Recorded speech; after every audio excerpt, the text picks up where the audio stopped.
everybody. Welcome back to some more live coding. Tonight, we're going to do something similar to what we did last night. Last night, we looked at Vim and getting better at Vim, and I got a lot of value out of it. I already started putting to use a lot of the stuff I learned last night. So, in the same effort, I wanted to do the same thing with VSCode, which is a nice open source editor, and I've put together a little agenda of what I want to cover tonight to give you an idea of what is going to be going on. So I'm going to look at building it from source, which is, I've already done it earlier, it's actually really easy, so I'm going to cover that really quick. And then we're going to kind of go through all the menus, make sure we don't miss anything, and take a look at the docs and get a big picture of everything. Not spend a lot of time there. Take a look at some of the shortcuts, see if there's any good keyboard shortcuts worth learning. And then I'm interested in customizing it. So this is going to be like, where are the config files and where are the plugins stored? Oh, I'm sorry, I need to update the transition. Thank you. Yeah, I just saw that. I appreciate the... Thanks, Pandals. So yeah, check out plugins. Where the configs, the plugins, and all that, kind of where's the VS Code RC basically, and we'll look at how to make, like, what is involved with making a theme and a plugin and a snippet, and then I'm gonna just kind of look at a couple miscellaneous things. So let's get started. I'm just gonna start popping open. I have this site bookmarked. It's code.visualstudio.com. And that's where you go. This is where you would land if you go to download the editor. And if by some chance you don't know what it is an open source editor based on Electron and Atom, I believe. I know it's built on Electron, but I think it's also built on top of the Atom editor framework. And so the history there is kind of interesting. My understanding is GitHub created Atom, which is a nice open source editor, and in order to build Atom, they created the Electron platform. And Electron is the platform that lets you create desktop apps with HTML and CSS and JavaScript, and that's also what they used to make their GitHub desktop client. And since then, Microsoft took the open source editor and added a lot of features to it and customized it and reskinned it, and that's VS Code. So VS Code is basically a souped up Electron Atom editor, is my understanding. And you can see this is what Atom looks like if you've never seen it. So you can see some similarities there. So VS Code is nice, and you can download the packages right here. They've got nice packages, and they've got Windows, Linux, and Mac, and it all behaves the same, so it's really nice. It's kind of the competitor to Sublime Text, but I think at this point it has far surpassed Sublime Text in available plugins and support and features. So I still like Sublime and I still use it for certain things, but I use VS Code a lot, and I wanted to check, I forgot already, I didn't mean to close my browser. So the question was building it from source. So I'm just going to go to the docs. And let's see. Setup. Okay, I'm just going to go to the GitHub repo then. So if you go to the GitHub repo, which is github.com/microsoft/VSCode, you can see all the code. You can see all the source code for it, and you can download it.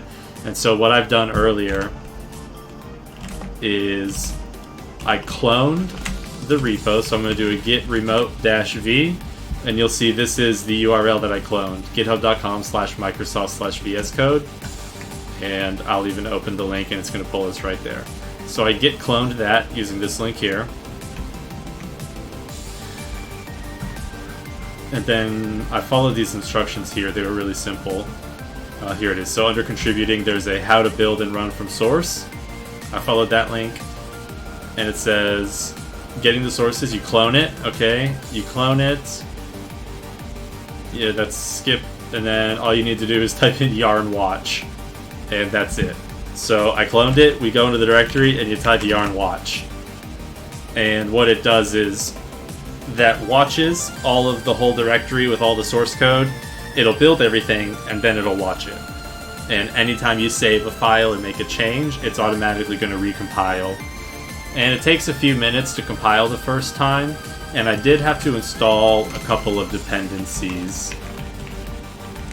So, yeah, I had to install, you can see I tried a couple times, so there was this one, Live Secret 1.0, and let me kind of distill this here. So I have a file with some notes, yeah. So I had to install, yeah, Live Secret 1.0, and then this one here, Live Secret-1-dev. And I think those, oh, this one too. Live XKB file. I needed those. So it was, yeah, install those things. And I guess first it's actually git clone github.com/Microsoft/VSCode.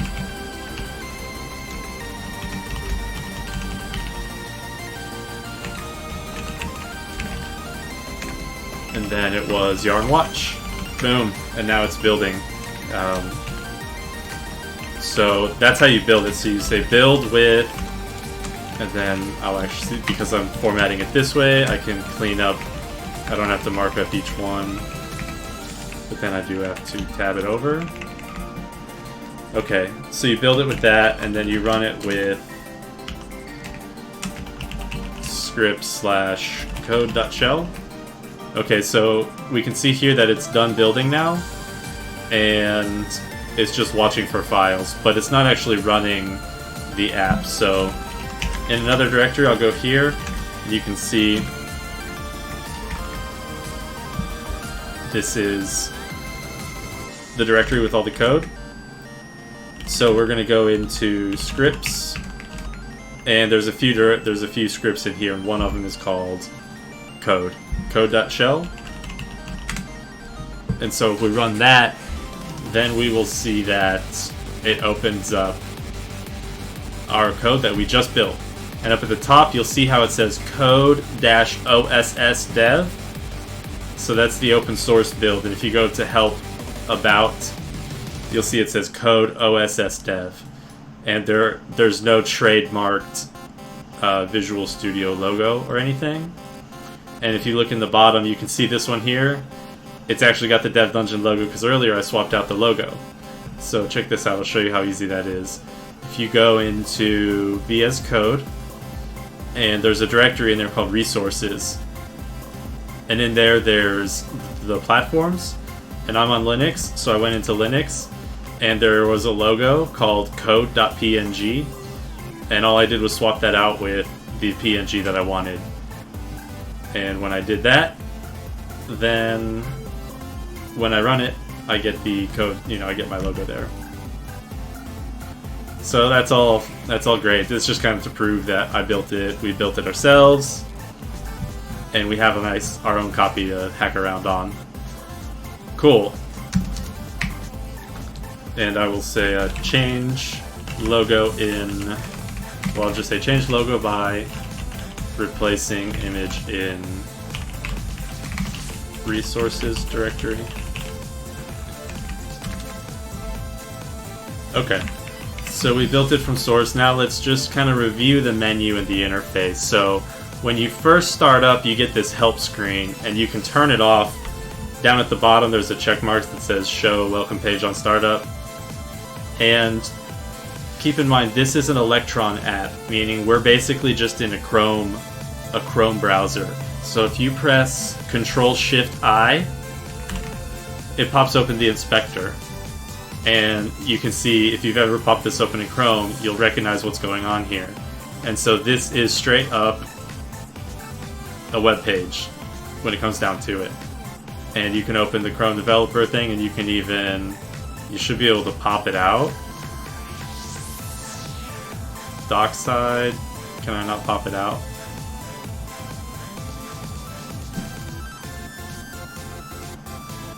Maybe not. But you can dock it on the bottom, yeah. So you can look around, you can see what's going on, and you can see like, okay, how this works is an href to a command. I know that's probably really tiny, sorry. Oops, wrong one. Yeah, that's a little too much. Now, see if I Control-Shift-C. Oops. So yeah, you select and highlight over, and you'll see it does an href to a command, workbench.action.file. So that's how you do an href. You just run commands and things like that. I just wanted to show you that it's actually a browser, and you can actually troubleshoot, and you actually go right into the console. So here, like let's try something out. So if you select this here, it says, okay, let's see, I just want this link here. So where it says href equals command workbench action. I wonder if we can go into the console and just call that function, workbench files open folder, and is that going to trigger it? I guess I have to have the parentheses and a semicolon. Workbench is not defined. Okay, maybe not. I was just curious if that would work or not.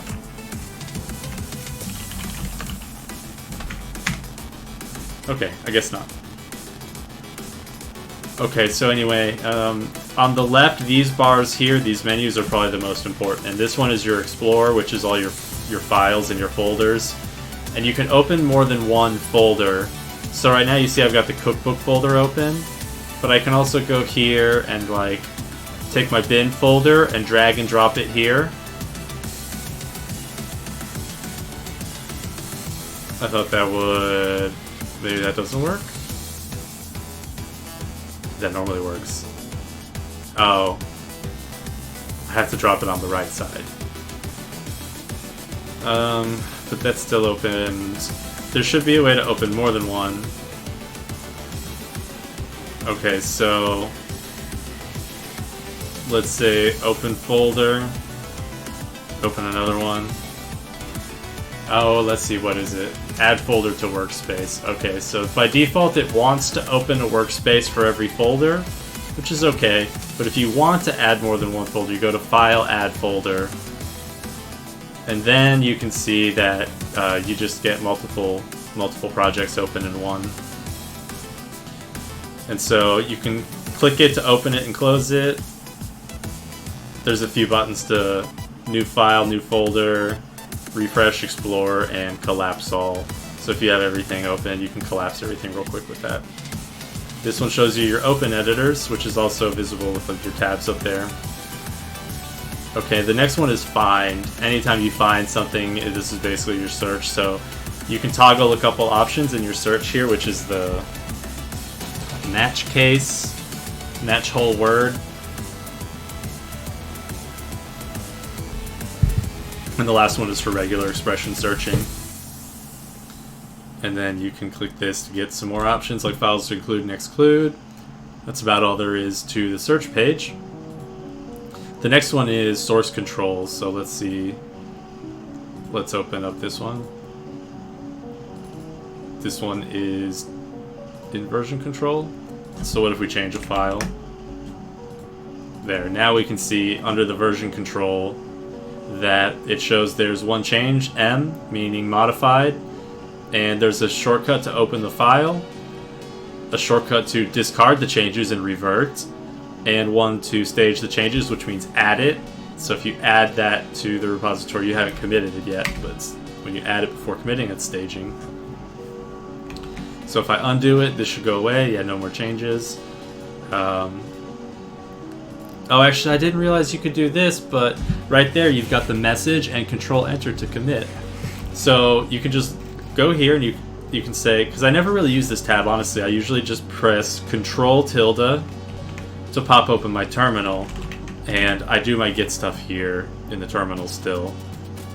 So this is actually really nice. You can just go, okay, changes look good, and you can say, okay, stage all, which is basically add, so you can just say add and then type in the message and hit Control-Enter and type commit, and boom, you're done. So that is actually pretty nice, and it looks like it'll save some time. So let's see, there's some shortcuts here. If you hold the mouse over, Control-Shift-E for Explorer, Control-Shift-F for search. That's easy because it's find. Control-Shift-Find. Okay, so Control-Shift-E is for the editor. And if I press it multiple times, it doesn't toggle it open and close. It actually jumps me between the editor and the searcher, the Explorer. Okay, so Control-Shift-F brings up the search. Found it. Nice, and it shows you all the files that it found it, how many matches there were. You can just click once and jump right to it. Jump through them real quick. That's very nice. And we can say, okay, no, I want to match the case. Okay, boom, now it's limited. Now it's only matching exact cases. Perfect. Okay. And then Control-Shift-G to go to our version control. Maybe you can just remember G for Git, F for Find, E for Explore. So you've got E, F, G. They're all alphabetical right next to each other. E, F, G. Explorer, Find, and Git. Although it's still G if you use something else besides Git. Okay, Debug, Control-Shift-D. And so this is, their debugger is kind of a generic debugger. When you have the right plugins, you can debug any language using their debugger, and it pops up, you know, the watches, the variables, and the stack. And there's even breakpoints too. So maybe we'll come back to that and look at how to set that up later. So extensions, we'll come back and look at some extensions too. So that's it for those. Those are really important. Those are like your main ones. Obviously they put them right there for a reason. So down at the bottom we've got the gear. It's going to be a lot of settings and customization. So we can look at the command palette, and this is going to be the list of every command that we have available. The shortcut to get the palette is Control-Shift-P. So you press Control-Shift-P and it pulls up the commands, and then you can see everything. And you'll notice that it starts with an angle bracket. If you get rid of the angle bracket, then it's no longer listing commands. It's actually starting to basically be a search for all kinds of things, files, whatever. So when you pop open Control-Shift-P, you get the command palette, which is what the bracket is for, angle bracket. Mythic says, good day. Hey Mythic, welcome back. So what do we have here? Can I make it bigger? There we go. So when you do Control-Shift-P, you get the command palette with all of the commands. Let's skim through them real quick. And on the right, you can see that there are keybinds, and you can learn the keybinds. If there is no keybind, but there's an action, you can always put a keybind on it. So if there's a certain action that doesn't have one, you can set it. So add cursor above, add cursor below. Oh, that's, you can do multi-cursor, so you do Alt-Shift up and down. And you can see now I've got like 10 cursors, and I can write the same thing in 10 places. So that's split cursor. Okay, add cursors, add line comments. Let's see. Back. Copy, debug, a bunch of debug statements. Step forward, stop, pause, blah blah blah. Set breakpoint. Delete all left, delete all right. And you can see like there's actually no keybind here, but you could, if you had like Control-Shift-D, delete line, developer. Oh, I found one earlier that was kind of interesting. Under developer, so there's developer, generate color theme from current settings. Oh, I wanted to see that. Let me try that one because I wanted to try it out. So generate color theme from current settings. Okay, so now I guess this created a sample theme for us. Awesome. Because I wanted to see how you create a theme. So basically it generated one based off our current theme. So I'm going to save this as... oh wait, I want to save just that file. .code workspace? I guess that is the file extension for it.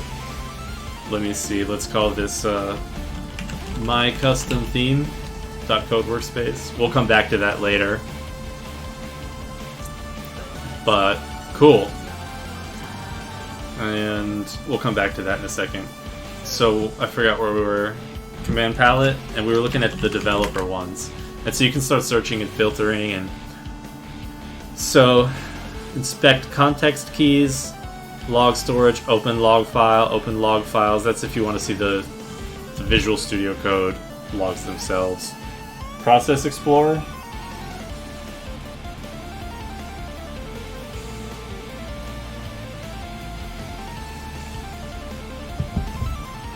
So you can see all the processes that are running, sub-processes I should say, of VS Code.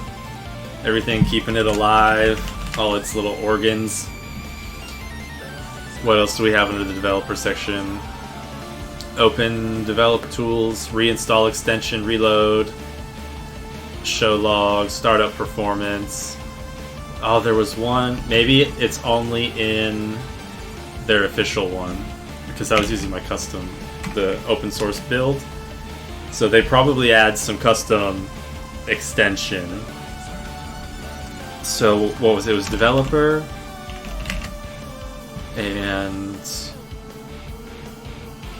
what? There it is, toggle screencast mode. Now check this out. Every key I type, it actually shows.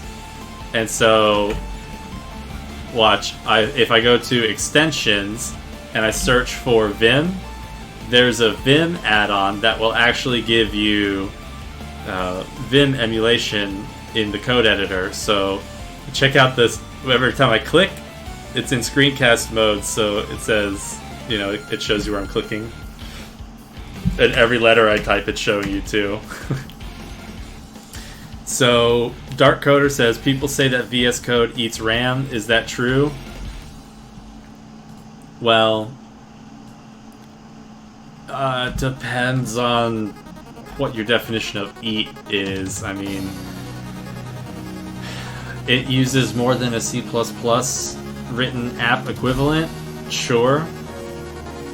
But I've got lots of memory, and my editor is a very important tool. It's allowed to eat memory. I'm okay with that. I'm not strapped for megabytes on my RAM. Oh, maybe I am. I'm literally down to megabytes. But it's okay, I've got 680 of them. So let me try and pull open the activity monitor. We can see what the RAM usage is like. You know, it also depends on how much crap you load into it. I mean, if you load 1,000 extensions, yeah, it's gonna be a problem that you caused. So, no, this is, oh wait, yeah, I want processes though. So processes, memory. Okay, so code OSS, that's the one that I'm running, the open source one, and the code one here is the Microsoft one. And so you can see the open source one, which is running in debug mode, basically is taking up 240 megabytes. So 240 megabytes, and the other one is the Microsoft one is taking up 150 megabytes. So that's how much it takes when it's not really loaded anything up. But I wanted to show you here. So now if I go into here, you can see the cursor looks a little different because it's actually in Vim mode. So I'm actually in Vim mode. You go around in Vim, you can highlight, you do all the stuff you expect you would do in Vim. So it's kind of nice. And with the screencast mode, you can see all the keys I'm typing, but you can't see the code because now there's that in the way. But I thought that was a really cool feature. So to turn it off, we do Control-Shift-P, and it shows you some recently used ones, but then you would just say like screencast, search for screencast, toggle screencast mode, boom, now I turned it off. So I didn't see that one in my custom one. Let me remove some stuff here. So let me try this again. Screencast. Oh, I do have it. Okay. Cool. Let's close that. Don't save. Okay, so we looked through all the developer ones, so what else is there now? Developer, Explorer, open files, extensions, install extensions, show extensions, file, open files, git, commit, all the git commands. Go to symbol, go to file, some Go plugin stuff, help report issue, Java, that's probably provided by a Java plugin, Maven, preferences, Python, some Python stuff. Those are probably all plugins that I added. Let me go back to this one. So, Git, yeah, this one's a little cleaner. Tasks, so this is kind of a vanilla setup. Extensions, file, Git. So these are all things that comes with out of the box in the open source build. The other one I had installed some plugins because I work in it actually a lot. So preferences, color theme. Okay, so there's a shortcut: Control K, Control T, Control K, Control T. Oops, I did that wrong. Control K. Now down here it says Control K was pressed, waiting for a second key. Oh, it went away. Control K was pressed, waiting for a second key of chord. Control T. I did it. Did it just in time. All right, look at all these themes. Monokai, that's the Sublime Text theme. Yeah. I feel like I'm in Sublime Text now. Ew. Okay. So where were we? Theme, Control K, Control T. So you can actually hold down Control and press K and then press T, or you can press Control K and then completely let go of all the keys and then press Control T. So it works both ways. Control K, T. And red. Whoa, that's... I feel like I'm playing Doom. It's too intense. Control K, Control T. How about solarized? It's a little more pleasant. Cool. So where were we? We were looking at commands, right? We were just browsing through the commands. Oh yeah, Emmet is a cool thing. If you've never used Emmet, it's available in a lot of the editors. It's an extension that works on a lot of them. So if you're in HTML mode, you could do something like, I need a UL of ID my list. And then you can see over here it says Emmet abbreviation, meaning it knows that if I were to press tab, and I'm going to press tab, boom, it expands it. It expands it into a UL with an ID of my list. You can do li dot, like a class, my class name. Tab it out, you get that. I think you can even do like, my ID dot my class and tab it out. Yeah, and it even does all of them. So it's a really quick way to write HTML. So you can just be like, p dot small, I want a tiny class, this is a side note. And then, oh, what happened to my Vim mode? I lost my Vim mode? Oh, I didn't install Vim mode on this one, that's why. So let me go over here to extensions, and I want to search for Vim, because I... Oh no, I guess it doesn't have the marketplace set up in the open source version. Okay.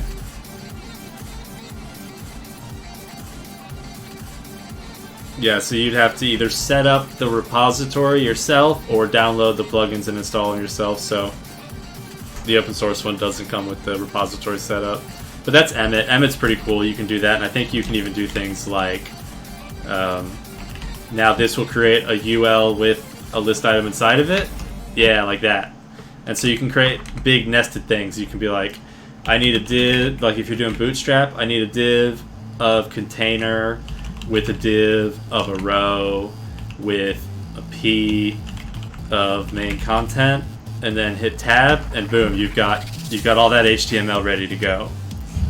So it's a big time saver. And that's called Emmet. Emmet. And that comes built in to VS Code. That's already packaged with it.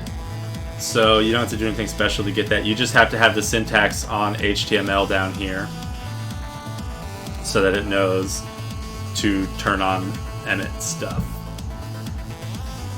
Okay, so where were we? I guess we were just looking through the commands. We were almost through all of them. Git, paste, peek, preferences. Yeah, color theme. Configure user snippets. I'm going to come back to that. Language extensions. Oops, key maps, Control-Shift-P. Let's go back. Preferences. Okay. Here we go. Preferences. Open settings JSON. Open settings UI. Open keyboard shortcuts. How about open settings UI? Yeah, so when you edit the settings, you can actually edit it through these forms, these nice forms, but you can also go and view the JSON mode, and you can view the actual JSON setup. And so right now these are all default, and that's why nothing shows up, but like let's try and change something. Let's change blink to smooth and hit save. And then if we open up the JSON one, now we can see there's a new line here for our new setting. So by default, if you're not overriding anything, then the JSON file is going to be nice and clean. But if you go in and you start changing things, like the font, do we have hack installed? Oops, I didn't mean to do that. There's a font called hack. That's a good font. But anyway, so you've got user settings and workspace settings. User settings are like your global settings, and workspace settings are settings specifically for your project. And that's just whether the file goes inside your home directory or inside your project directory. And they kind of override.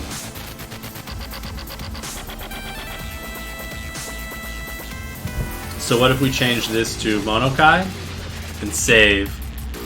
Nice, it automatically updates the theme.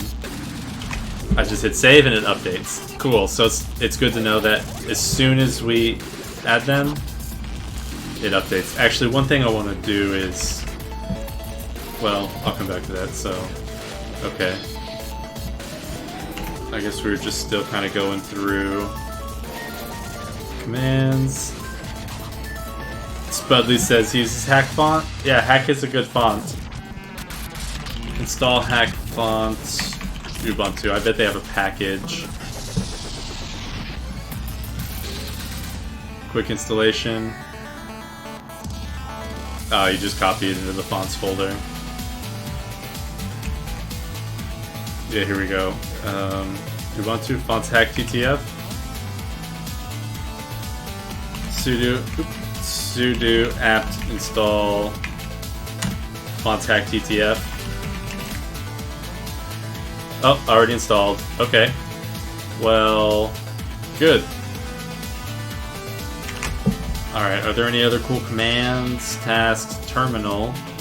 Terminal commands. View, close editor, open editor, switch editor, blah blah blah. Workspaces. Okay. Cool, so we've gone through all the commands. They've got a lot of them, but I guess we still got some other things in the menu we haven't looked at, so let me go back to the open source one here. Here we go. So down in the bottom left is where you get command palette, which is Control-Shift-P, so we went over that. Settings, which it pulls up the UI that we just saw, with all of your user settings, your workspace settings, and your folder settings specifically. And you can go to your JSON file by clicking over there and switching between them by clicking these buttons. And let's see. Okay, so yeah, that's your settings. You can hit keyboard shortcuts, and this pulls up the mapping of all the keyboard shortcuts. And, oh, interesting. I didn't realize this. Not only can you set a keybind, but you can set a condition so that says only if this condition is met, use that keybind. So you can actually duplicate keybinds and only trigger them in certain situations, so that one set of keys does something in this situation, same set of keys does something different in a different situation. Cool. Yeah, so keybinds for everything. Everything you could imagine, you can keybind. So, like, let's say you specifically want to keybind your git pull. Click the plus, and you just kind of set what you want. Like, I want... Oh, it won't let me do more than... That one looks super easy to remember. I'll do that. Awesome. Git pull. Control Shift Alt F5 into a chord of Control Shift Alt 7. Got it. Easy peasy. Boom. Just pulled. You see that? Actually, that is pretty easy. It's just you hold down Control Alt Shift, and then I go butt up on F5 and F7. Control Alt Shift, butt up, F5 F7. Pulled. I just created a shortcut. Alright. What else is down here? Keyboard shortcuts? Yeah, I'm gonna have to start making keyboard shortcuts for everything I do. Literally everything. I'm gonna try and go mouseless. User snippets. Okay, so you can have snippets, which are basically little pieces of code generated, like boilerplates and things like that. So let's see, new global snippets file. Oh, that's where it stores this stuff. Okay. .config code OSS dev user snippets. Let's make a new one. We're gonna call it my snips. MySnips.code snippets. Alright, let's go browse that folder, because I was curious where it stored everything. So I think we're gonna have to do right click. Or no, how do I get it to show? Hold on, is it Alt period? Shift period. Oh, that wasn't it. Control period. Control Shift period. Control H. Yes! It's Control H. Control H toggles hidden folders or not. So where is it? .config. .config. And I'm curious. So yeah, there's code and code OSS dev. Code OSS dev is our open source version that we just built. And so we go into users, snippets, we should see my snips. And if we go into the code one, this is where the Microsoft VSCode one should go. Yeah, and so these are my settings. These are my settings for the one that I normally use here. Cool. So that's where it goes. It's in the .config and in there.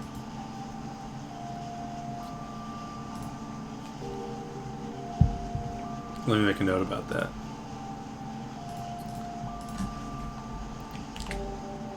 Settings stored in .config code or .config / code OSS dev. Was that it? Yeah, I think that was it.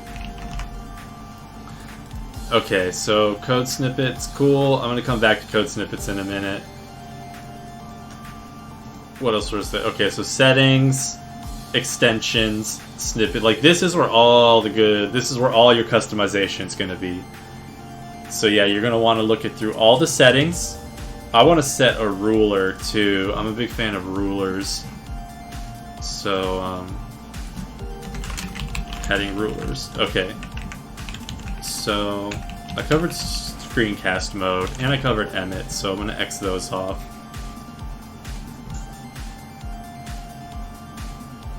we looked at all the commands.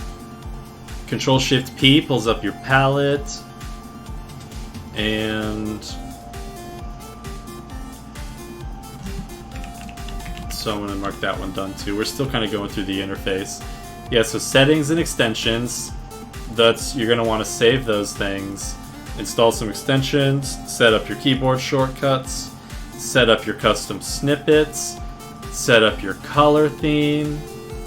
Let's see. Let's go with Abyss. Ooh. Alright. Cool. So if you want to tweak and totally customize, you just come down here and you go through each one of these and you set up everything you want. It looks like they have a couple file icon themes. And so these are basically, you can see the icons here on the left. That's got like a Python icon. So if I change them now, they just look plain because that's a different theme. So we'll go with SETI. And you can install different ones, so extension. Yeah, there's still no extensions here. So let me go back to the Microsoft one. And I'm going to go over to the extensions tab. And I want to look for... Oh, what was I just looking for? I already forgot. Oh, that's right, the VSCode icons. So there's one called VSCode icons. Yeah, and this one comes with a nice set of icons that are a little nicer, but there's also a whole bunch. Like Material icon theme is a real popular one. WebStorm icon theme, and you can see there's a whole bunch of them out there. So if we go back here and we look, let me make it a little smaller now. So you can see there's a handful of icons here. If we go to File Icon Theme, let's try out the new Material Icon one. So see, those are kind of nice. And some of them have more variety. So like, some of them, the minimal one, it's basically just got files and folders. There's nothing else that gives you any more helpful information. But the Material theme goes, oh, here's a Git one, here's an HTML, here's an XML, there's a Markdown, there's a README, a JSON, so you can see with the icon very easily like what's what. And this one shows you like, oh, there's Python files in there, there's PHP files in there, there's JavaScript files in that one. So that, look, Android, I like that one a lot. I'm going to use the Material theme, I think, icons.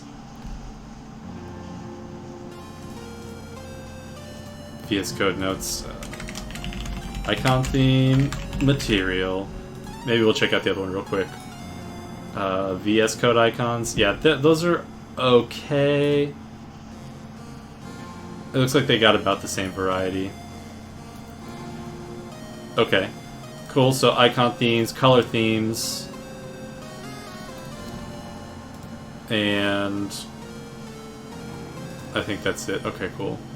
The other plugin I wanted to show was there's one called Rainbow Brackets, and they have this on a lot of editors. Okay, looks like I've already got it installed, but Rainbow Brackets, they have these for a lot of different editors, and basically what it does is if you go into some code, it makes the brackets all, oh, let me go.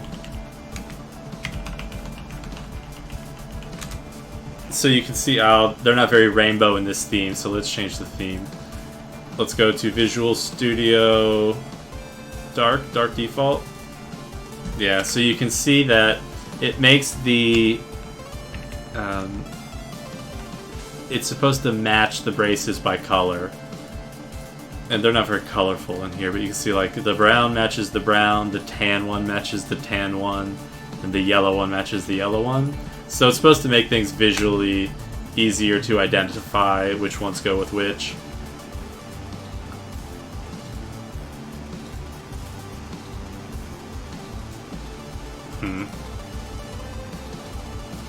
Anyway, so that's what Rainbow Brackets does. It can be pretty useful. Okay, so we're done going through that little menu. Down here, we've got a little version control thing. It tells us what branch we're on, and in the star it looks like it tells us there's some changes.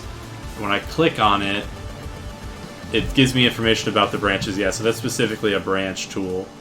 Click it and you can see what branches are available. You can switch, you can create a new one. Okay, that looks handy.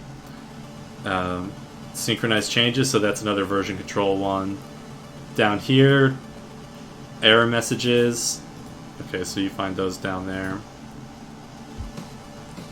And insert tells me I'm in insert mode because I'm using the Vim plugin. So actually, let me turn back on screencast mode. Maybe it'll help. Okay, so there's bottom left, bottom right. We've got the line and column, so we can see exactly where we are. Line and column number. If you click on it, interesting. It looks like Vim, kind of where you type the colon, you type the line number you want to go to. Nice. So if I do Control-Shift-P and then I type colon, and I can type in a number.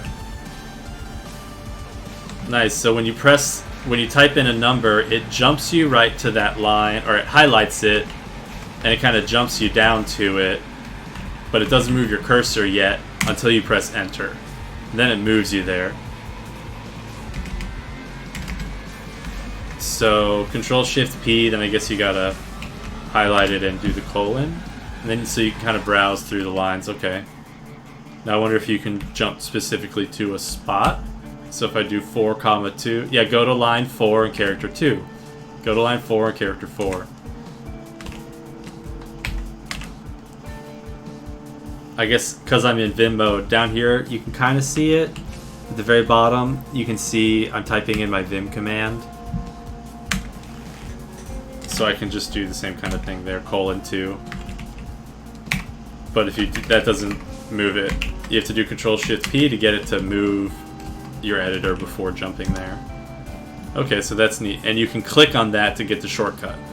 So you click on that and say, I want to go to line 22, and it jumps you right there. Got it. I wonder if you can search. I think they said... Anyway. Tab size. So yeah, if you want to switch the tab size, make it smaller and lower, or if you want to switch it between tabs and spaces, you click down here. So if I ever have an issue with tabs or I want to change anything, you just click down here and it pops up everything you need. And so yeah, this is how you can convert. Like if you've got a messed up file that's got a mix, just say convert indentation to spaces or convert indentation to tabs. And then if it's got the wrong setting, then you change that up here. So this will convert the file, and this will change your setting when you press tab. You've got your file encoding down here too. And so UTF-8 by default, you can reopen with a different encoding. So let's say UTF-8 doesn't work and you wanted something different, you can use this. Click down here. And if you want to also save it with a different encoding, the same thing. If you change the line breaks, whether you want just the LF or the character return and the line feed, different depending on your Windows and Linux. So generally, I go with both as a better option, I think. Actually, I think I normally just do Linux ones only. I usually just do line feed. Anyway, and then this is your language syntax. So you can specifically say, like, if you don't have an extension at all, then you can be explicit, just say, hey, this is Swift, or whatever. And it'll listen to you.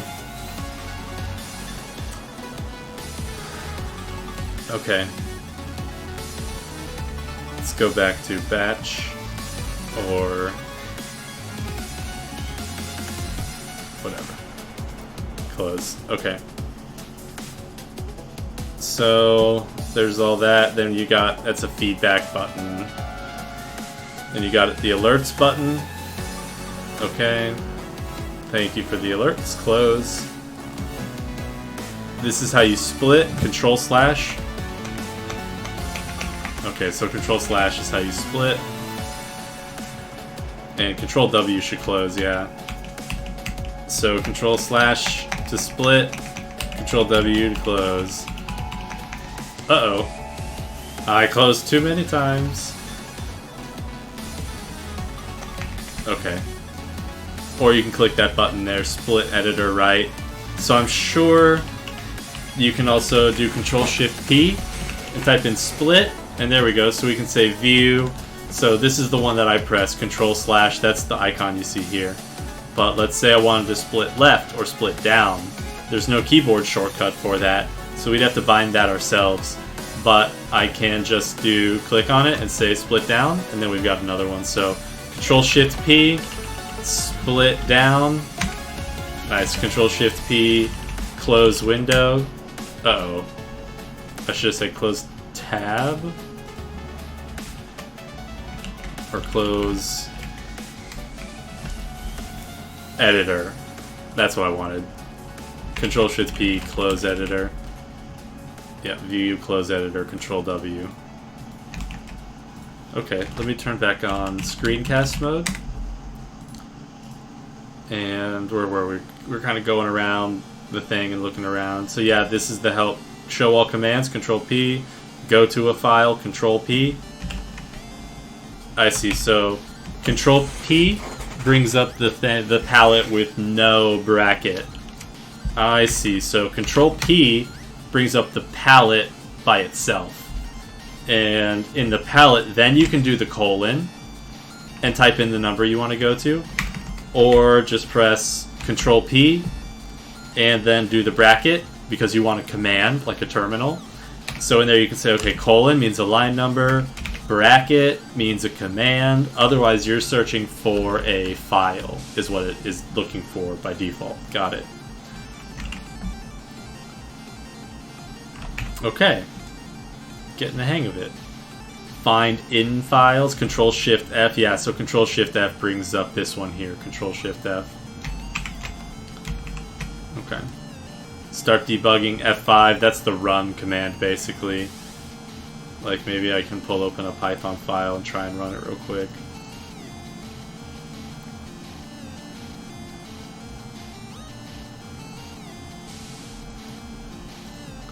I'm gonna try pressing F5. Oh, it's... Is it working? I can't tell if it's working. Output. Problems. Invalid syntax. Oh, it's trying to use Python 2. Oh man, what an old example. Okay, so I did install... The reason it knows what to do with Python at all is because under the extensions, I have already installed a Python extension, and Microsoft provides one, and so that's what gives me the tools to... It knows how to treat a Python file, basically. So let me try this one. So F5 will not just run it, but it'll run debug it.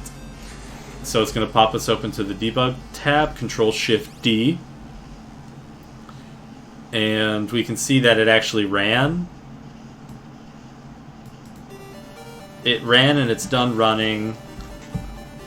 So the debugger's already done running. So what if we come over here and we say, hold on, before you're done, I want to set a breakpoint right here.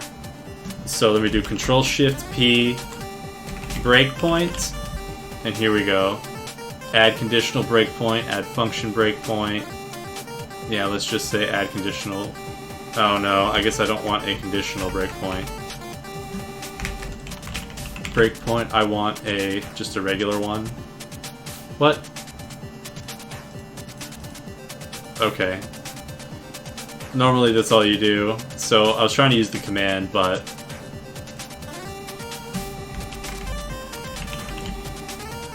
Toggle, here we go. Debug toggle breakpoint, that's what I want. F9. So F9, you can see the red dot. Maybe I'll stop it up here so you can see it. When you press F9, the red dot appears, and you can also click. So most editors allow this. You click and you set a breakpoint. So now if we press F5 to debug, it should run, and boom, it stops at our breakpoint.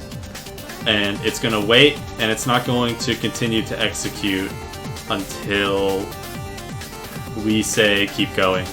And so over here we see the call stack, and that's fine. Let's go ahead and shrink that. we can pop open our breakpoints, and we can see that we have one breakpoint set on line 19, and that's the one that's hit right now. We're not watching any variables, so basically it's like bookmarking them. And so here we can see all of the locals. And so we can see the beautiful soup class called soup, and we can look inside of it, and we can see all the class variables, and we can make sure nothing's wrong. And then we can do all the normal debug stuff like continue, step over, step into. So like let's say we just want to go to line 30. So we'll say step over, it should continue over to line 30. Now we can see it's got a new variable here because it created that in the line we just executed. So next we're gonna say step over, jump to the next line, step over, step over, step over, step over, and it's gonna go through the link for all the ones that it found until it's done. Now it's done, and we can pull open our terminal and check out the output. So that is, you go down to you can hit terminal.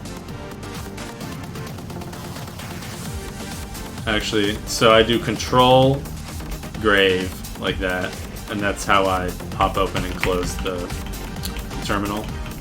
So control shift grip backtick, it looks like we'll open a new one. Awesome, so now you can see I just opened like 7 Z shells. And closing the X doesn't actually close them, it just hides them. And control tab will bring them back open. So you can control tab, open and close it, X to close it out, or just to hide it rather. So, and then this one will maximize it. So you can control tab, this little arrow makes it bigger and smaller. The X will hide it, not delete it, but the trash can will actually kill the terminal. And it'll only kill the one you have running. So like let's say 4, I'm not using this one anymore. And it shows you what command is running. So like now you can see, okay, this terminal is just in the shell, this one's running tmux, this one's running watch. So you can be like, oh, hold on, let me pop open this terminal and kill it, I don't need that one anymore. That one, I don't need that one anymore, let's kill it. Let's kill all these too, now we're all done, they're all gone. Control tab will pop open a new one. Control shift tab will pop open some new ones too. It looks like you can even split them here the same way. So I wonder if I can do split. And so yeah, when I search for split, I'd get a couple. I get view split editor, but I actually want to split the terminal. So let's say terminal split terminal. Okay, so we can get different terminals there. That's cool.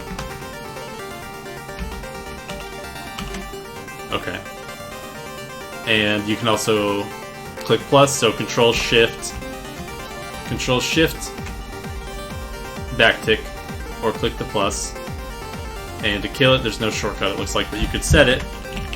So you could say, yeah, terminal, kill the active terminal instance. So you could bind that to a key. Control D, because typically Control D will get you out of there. Okay, what else? What else were we looking at?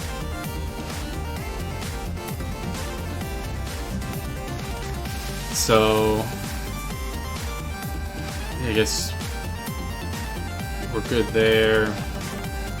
So under help, help's gonna be a good one. You've got your welcome screen, which has all the handy stuff, and it's got links to learn things and customize all your stuff. So the help page is a good one, the welcome page. Interactive playground, that's just kind of like a scratch pad. Documentation, these are links out to the web page, I think. Keyboard shortcut reference. This is a printable PDF. You can study that if you need a shortcut. Oh, hang on a second. I just realized my virtual machine was not in full screen. I was robbing you guys of like an inch of real estate.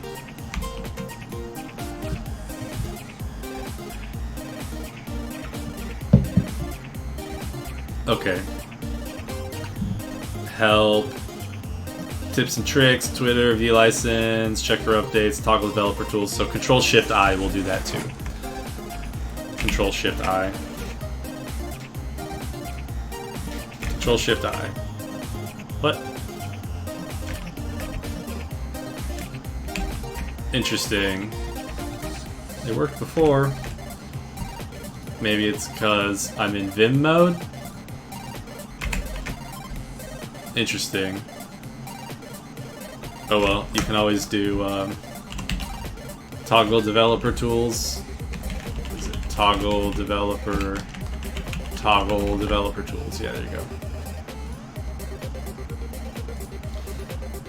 Okay, so help, that's all good. Terminal, new terminal, run task, configure tasks. So tasks are interesting. So tasks are kind of like snippets. They're basically they're like functions or shell commands that you can make. Terminal, so we'll look at those in a minute. Debug, we just looked at that. So yeah, start F5. Start without debugging, control F5. Toggle breakpoints, do all that good stuff. Go, okay, so you got a bunch of shortcuts for jumping to files, jumping to line numbers, switching editors, control page down, control page up. Let's say switch editors, control page down, control page up. Control page down, control page up. Control page down, control page up. Up, down, up, down, up, down. Okay. Go, where else? Go to File, Control P for the palette. Go to Symbol in Workspace, so that's like if you're looking for a variable in specific. Go to Lines, Control G. Ah, that's probably the one that pulls up. So you can do Control P, and then do colon to do the line number, and start typing in the line number you want to go to. Or click down here, start going, but I bet if you do Control G, there it is. Control G will pop. It's basically the equivalent to doing Control P and typing in the colon yourself. Control G. Control G will go to a line. Okay. Control G, go to the end of the file. Oh, it doesn't exist. Okay. What else? Okay. View, command, palette, appearance. Full screen, Zen mode. I guess it's like a distraction-free mode. Okay. And then full screen's F11. Yeah, well, so is a lot like terminals F11 too, so are a lot of other things. Okay, view, explore, yeah, so we looked at these already.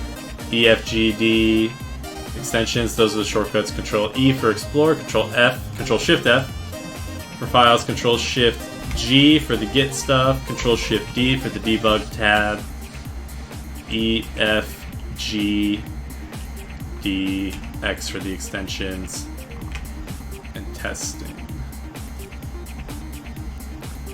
Okay. What else do we have? Debug consoles, Control Shift Y. Oh, so you actually have a special debug console for all the JavaScript.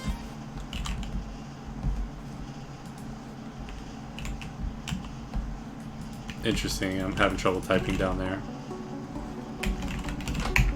Oh well. Selection. Okay, yeah, copy, select, blah blah. Edit, find, edit, toggle breakpoint, Emmet. Oh, it looks like Emmet has a bunch of features I didn't really know about. I'll have to learn more about Emmet and get better with that. Okay, so cool. I think we've pretty much gone through the entire interface now. So yeah, I'm not really going to spend a lot of time in the docs. I just want to kind of make sure I have the bookmark for it. Yeah, let me bookmark this.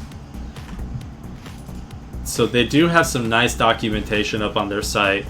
So let's just skim through it and take a look at the table of contents.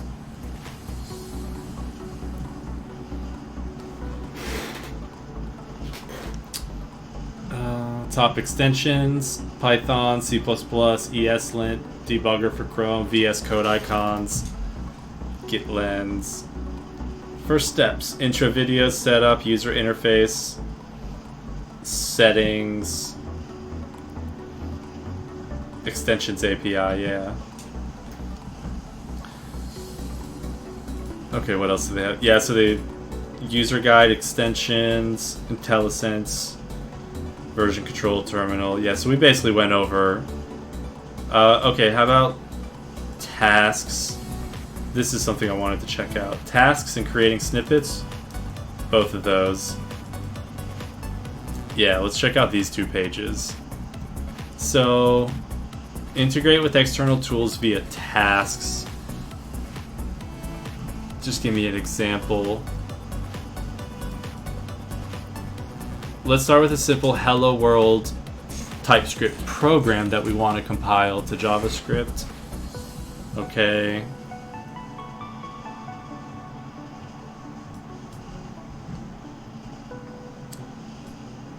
So you define it with some JSON. Let's see.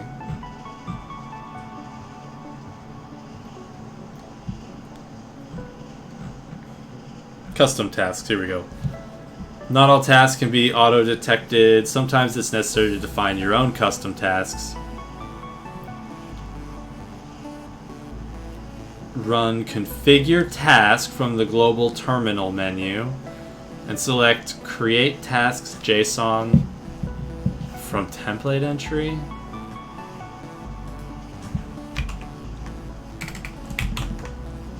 Hold on. Configure task, create tasks.json file from template. Okay. And I don't want any of those with others. Example, to run an arbitrary external command. There we go. That's what I was looking for. Perfect. So, okay, cool. So they say follow this link to learn more about the tasks.json format. Let's check that out real quick. Oh, that's the page I'm on.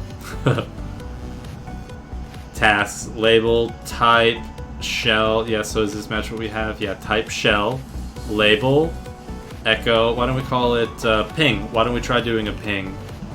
Oh wait, I'm in Vim mode. So let's we'll change all of the word to ping it. That's the label. Shell, it's a shell, and the command is going to be ping count 3 devdungeon.com. Let's see how that works. Oh wait. Yeah, save. Okay, so this is tasks.json. Where is this saved? So I'm gonna right click it and say open containing folder. Okay. Open containing folder is Alt Control R. Alt Control R. So what is, how can I remember that? Open containing folder. R. Reveal. How about that? Control Alt R. Reveal.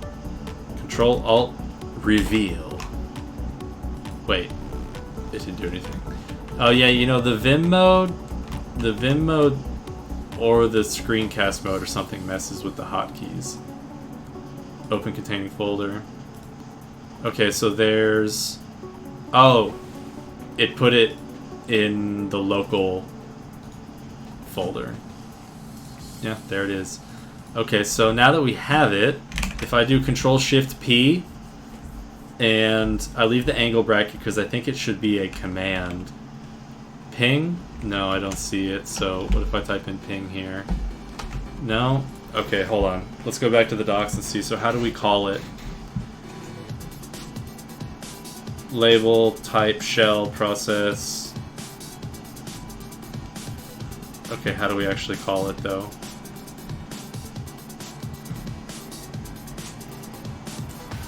In addition to the global menu bar, task commands can be accessed using the command palette, Control-Shift-P. You can filter on task to see the various tasks. Okay, so we'll do Control-Shift-P, type in task, and then we should start seeing a list of available tasks. But I don't see my ping. Maybe it doesn't like the exclamation point.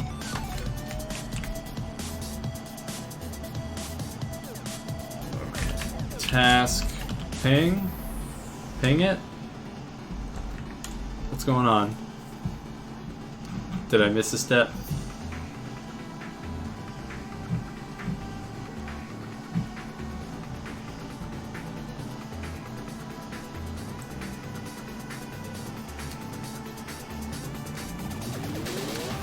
Test.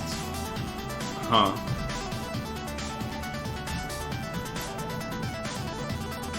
See,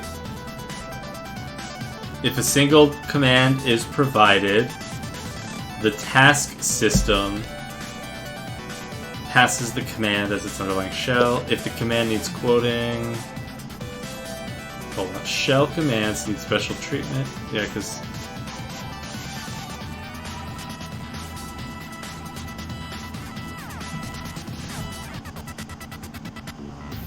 so how come I can't? Oh, do I need to do configure task? Let's see. Task. Or do I need to do configure task? Oh, I do. So there. Configure ping it. Well, it found it at least that time. What if I just do ping it? Interesting. So if I click on...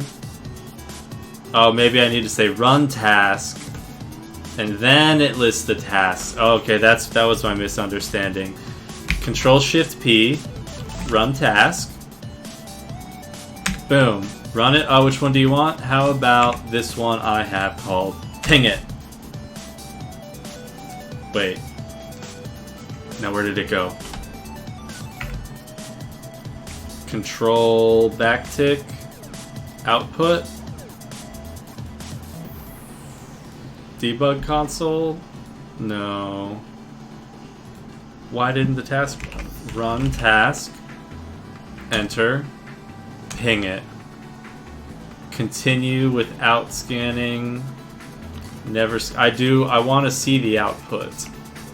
Learn more about scanning the task output. Can I just scan it with... Oh, I don't want to scan it with anything special. Continue without scanning, because I don't want to run it through a parser. I just want to see the output. Ah, there it is. Awesome! So that's how you run an arbitrary command. Okay, so hold on. That's, task,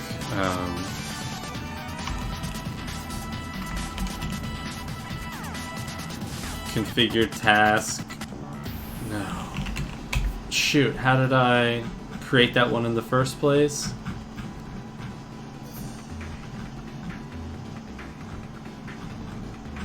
Oh, all the way back up to the top. Okay, so...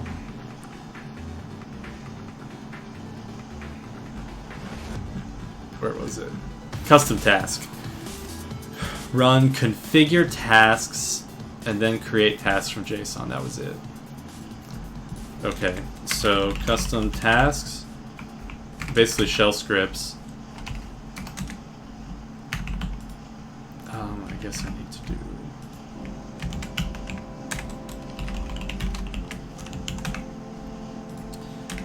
To create a custom task from template.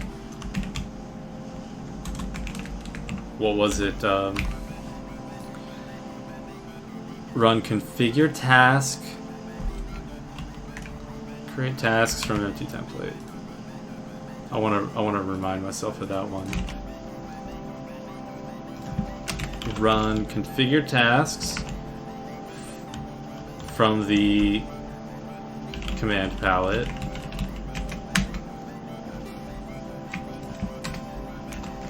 And then you select create tasks from JSON file from empty template. Okay, awesome. So that's how you can run anything, like any build command or any script you need to run, you do that. And so then you do Control-Shift-P, run task. Now I wonder if you can give it in one run. Oh, so never scan the task output. Alright. Run task, ping it. No, that didn't work. Okay, so let's see. You could, let's see. Terminal, run task. Okay, cool. So you can also go terminal, run task. and run build tasks. So you can have a special task for a build, and it'll know to run that one automatically to build things for you. But, okay, cool. So I can say Control-Shift-P, run task, and it'll run any task I want, as long as it's defined, and give me the output. Cool. Then I can also say terminal run task and do it that way.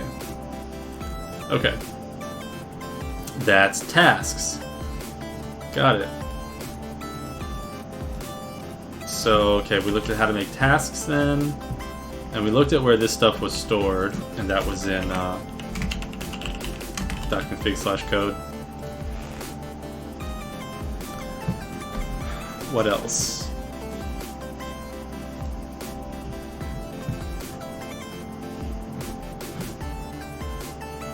How to make snippets, how to make a theme. Oh yeah, let's go back to the theme one. So what I did was developer developer generate color theme from current settings. So run from the palette developer, that's a long one, developer generate color theme from current settings. Okay, so I save this where exactly? Save it in .config/code, and then where? User themes? Do I just... Let's go out on a limb here and try the themes folder and call it my theme? Wait a second.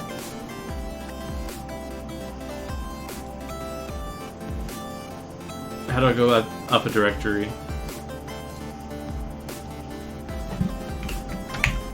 So let's see. This is saved as a .code workspace. So I think it's not just a theme file. It's a workspace with a theme in there, but it can actually hold a lot more, I think. Get out of here, bug.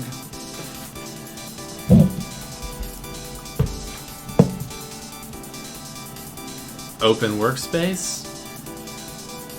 What does that do? Oh, I guess it's because it's a workspace file. It allows me to open it. Interesting. So, okay, let's go through their basic guide. So before I go into the themes, let's check out snippets first. I'll come back to the theme one in a minute. So creating your own snippets. Code snippets are templates that make it easier. In Visual Studio Code, snippets show in IntelliSense when you do Control Space, mixed with other suggestions. Or you can choose Insert Snippet from the command palette. There is also support for tab completion. Enable it with Editor tab completion on. Type a snippet prefix and then press tab. Add snippets from the marketplace. Create your own snippets. Okay. Select user snippets under file preferences, code preference, file preferences, user snippets.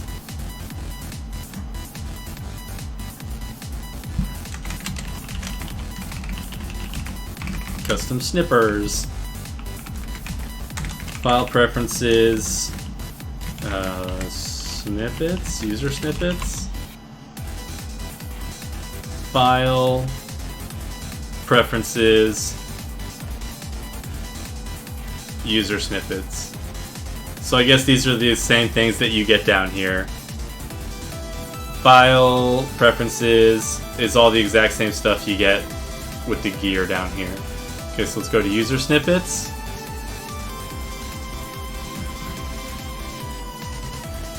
Maybe new global snippets file, user code snippets. Oh yeah, we already had one. We'll call it MustSnips. Since my snips is already taken, I'll call it MustSnips. example, print to console.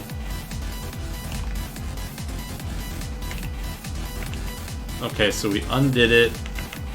So this one says the scope of JavaScript and TypeScript, so this one's only available if we are inside a JavaScript file. Prefix is log. And then I guess these are variables. 1 and 2 are variables.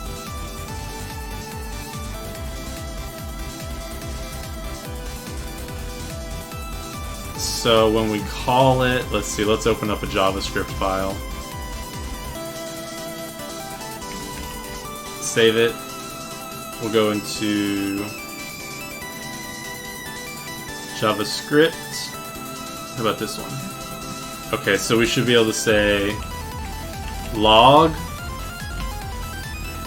and then if we do control space, it gives us all of the IntelliSense options. Now, one of them, they all look like different things, right? So this one here where it says log print to console, I think that's our custom command. So why don't, just to be a little more clear, why don't we call this one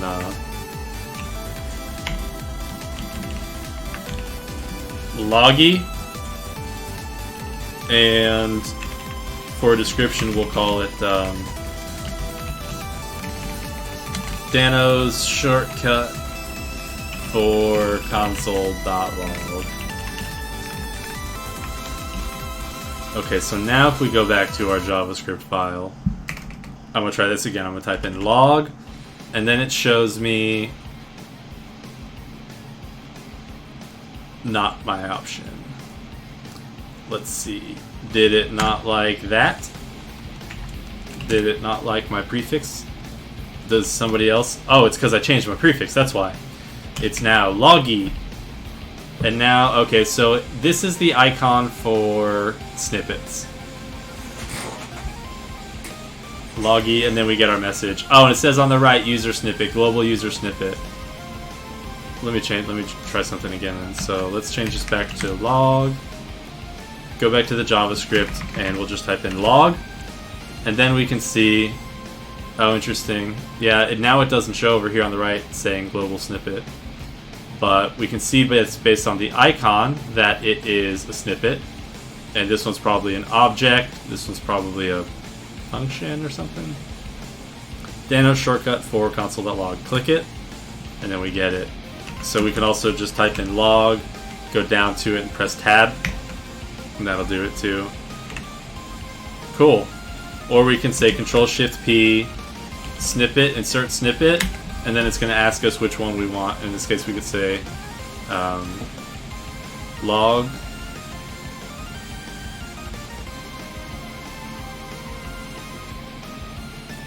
That one doesn't look like my user snippets. Yeah, log console. Okay, so snippets.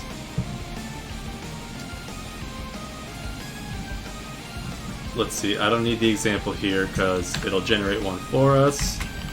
And here we can say, you go to File Preferences, User Snippets, and then you say New Global Snippets File.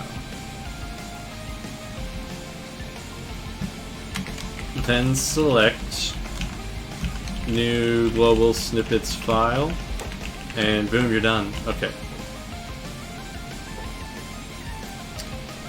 Cool. So that's how you make the snippets.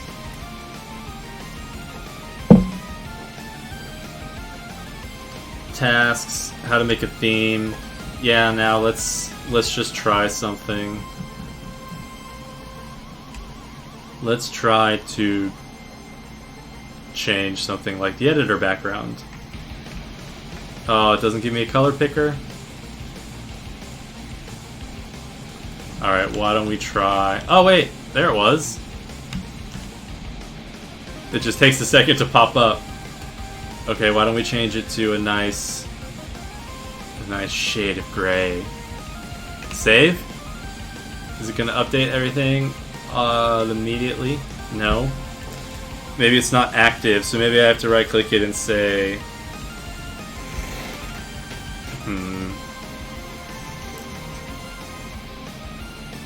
Editor background. What if we change it to something really bright? Save.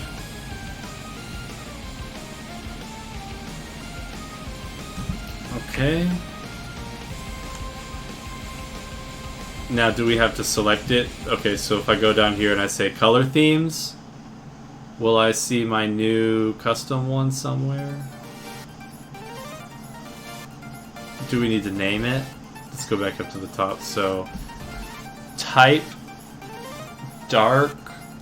So it probably falls under the dark category. Token colors, scope, setting. Oh.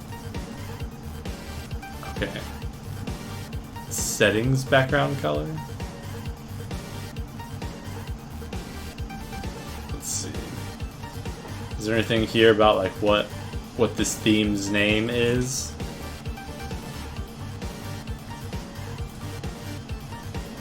Let's see. Color theme. Now what if we say install additional color themes? Now let's see here. How do we do this? VSCode custom theme. Creating your own theme. Okay, developer generate color theme from current settings, and we did that. And we want to figure out how to turn it on from there. So let's check this out. Extensions.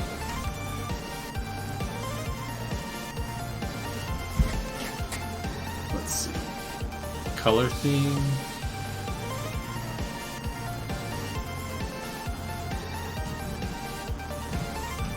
Wait. Creating your own color theme. But wait. How do you load it then? Load custom theme VSCode.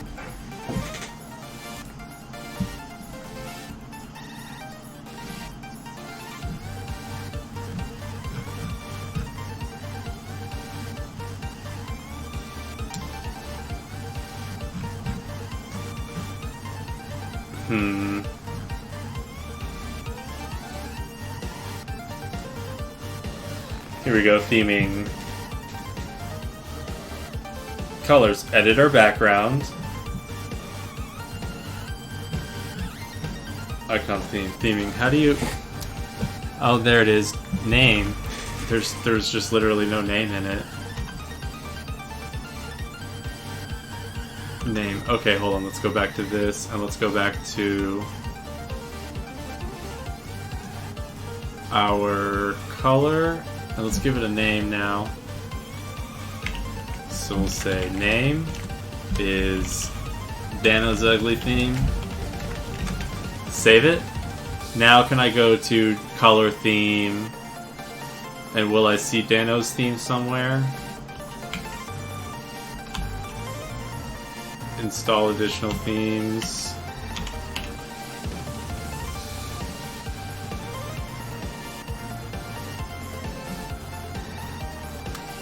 Let's see, what if I say open workspace,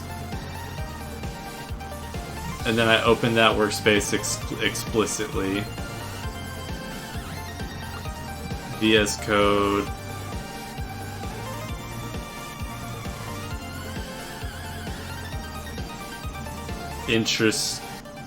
Interesting. It's like it doesn't see it.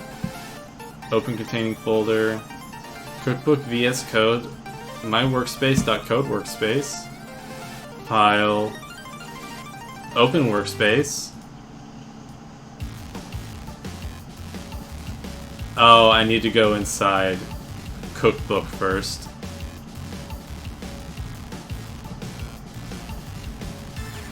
Cookbook and then vs.vscode. And there's my workspace. So I open that one up. Can't read properly document of undefined.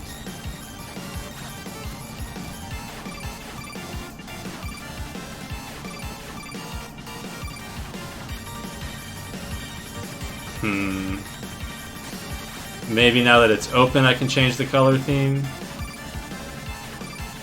No, I still don't see it.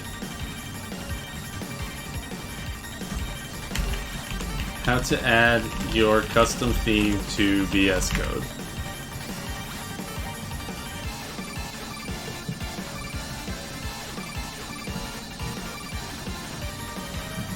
Oh.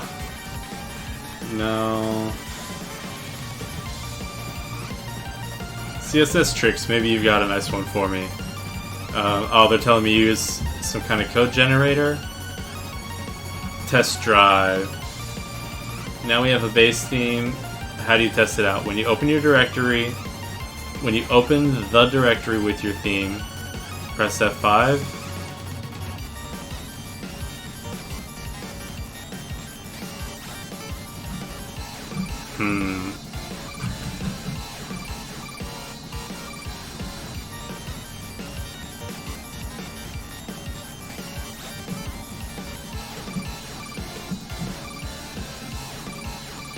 It tells you to run it? F5?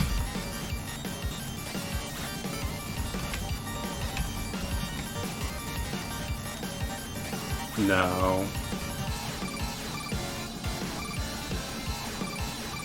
So I'm not sure what I'm missing here.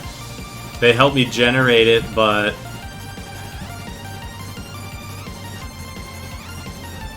how do I actually load it?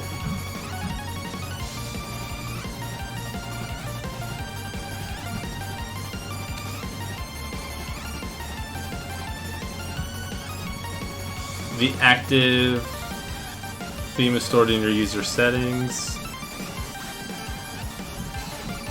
Customizing a color theme. You can customize your active color theme with workbench.color customizations and editor token color customization user settings.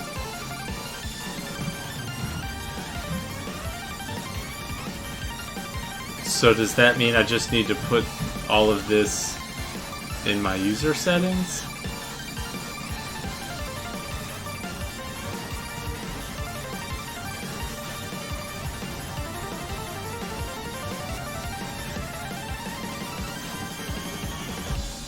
What if I said, yeah, Dano's ugly theme? I guess I can't find it. Theme is unknown or not installed. Maybe it's just the one called My Workspace. Change inside quotes. My Workspace. Hello? It locked up on me. It'll come back in a second. Nope. It died. It died. Yes, Buzz. I think VS Code has better IntelliSense than Atom.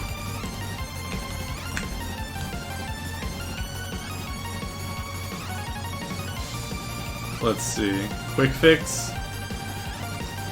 No. None of these tell me how to actually set it up and load it. So if we go to settings,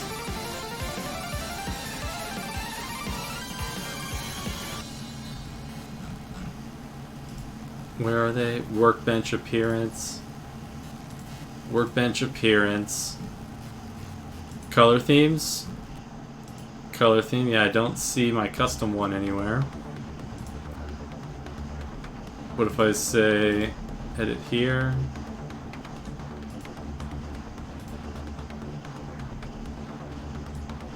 So I just need to copy it, put it in here.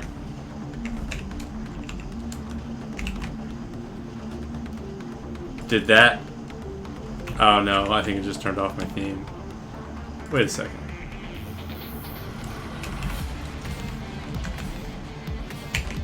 Red. Yeah, it's not actually working. It's just falling back to a different theme.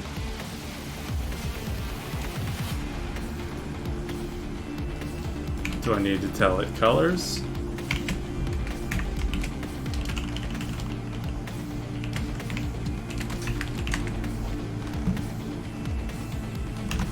No, come on, why? It helps me generate one, but how do I actually use it?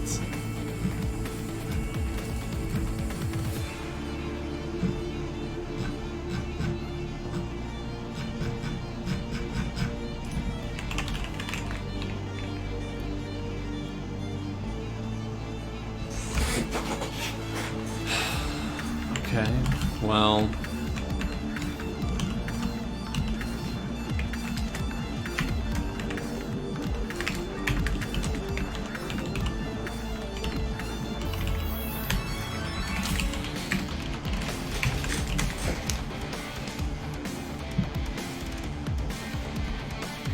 Workbench color theme.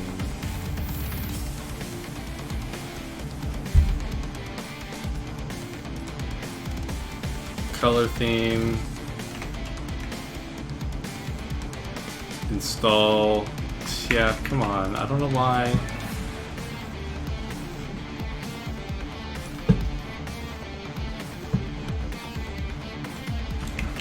Color.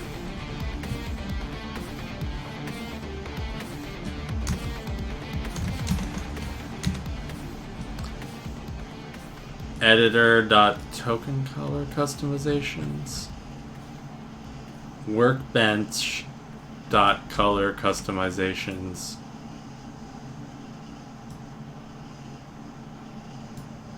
I'd rather not just override things. I'd rather actually be able to set a workbench.color theme. How do you create a workbench color theme?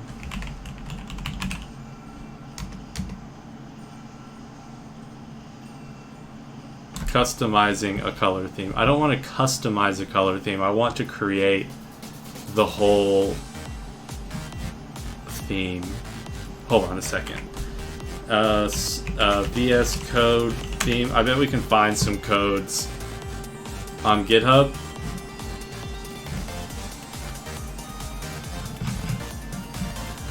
How about this theme? Let's go to the GitHub. Okay, so what is going on here? How do you make one?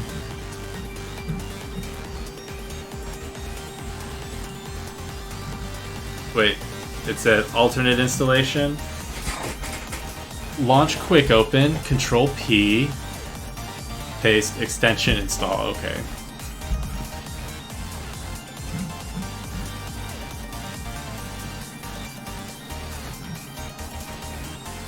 .VSCode launch.json. No, nothing in there. Settings. Nope, nothing in there either.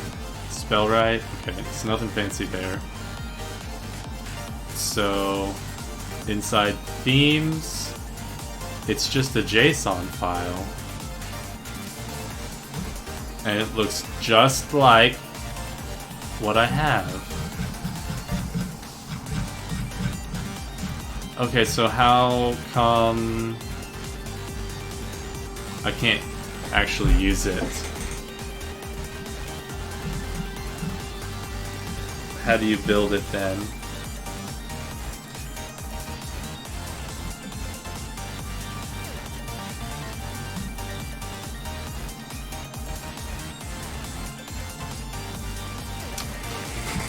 Maybe that's not what it should have been named at all.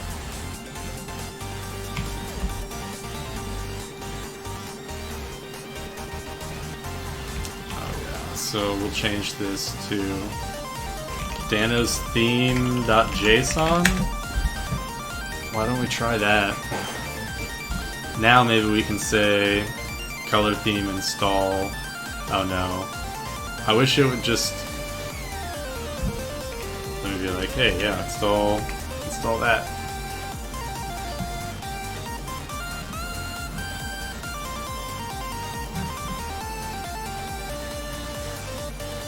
I'm so confused. How do I just load that stupid theme? Visual Studio Code, load custom theme.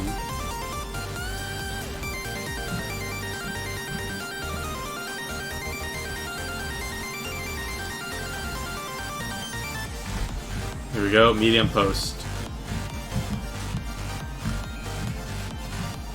Building blocks of a theme. You need a package.json, a theme file in JSON format, and a README.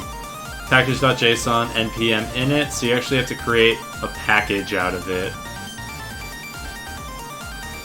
And you have to say, okay, it contributes a theme here. Okay, so that's what's involved. Got it. So you actually have to package it as an npm package. And then how do you build it and install it? Build. Package. Since a theme can be packaged and published, we consider it as an npm module. But you don't have to. Besides the standard attributes of a package.json file, there are some that need to be defined as part of the theme itself, needed by Visual Studio Code. Got it. So yeah, it's a package.json, but you have to add some special things like contributes the theme, so that when Visual Studio installs it, it knows, oh, I should register a theme to switch to. Got it. Okay. So I'm not going to do that, but I am going to link to that page.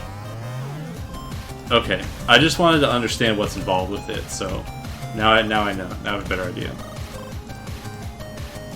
So, okay, we looked at the theme. Now, maybe adding a ruler real quick. So I think we can do that from the settings. I think we can just search for rulers and say, yeah, editor rulers. So we can say edit settings. Oh, well. Thanks, it's just going to throw me in there. I guess it is rulers, and then it's a list.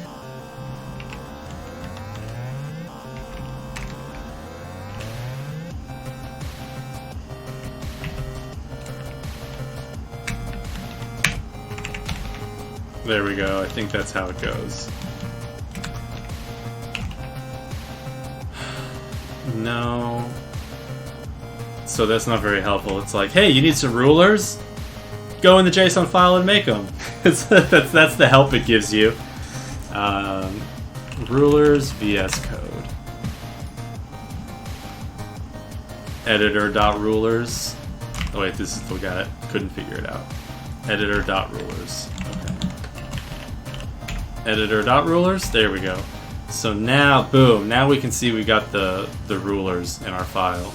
Now, those are particularly helpful for when you're don't want to go too wide, or you want to make sure your Word file follows. So, okay, editor.rulers, got it.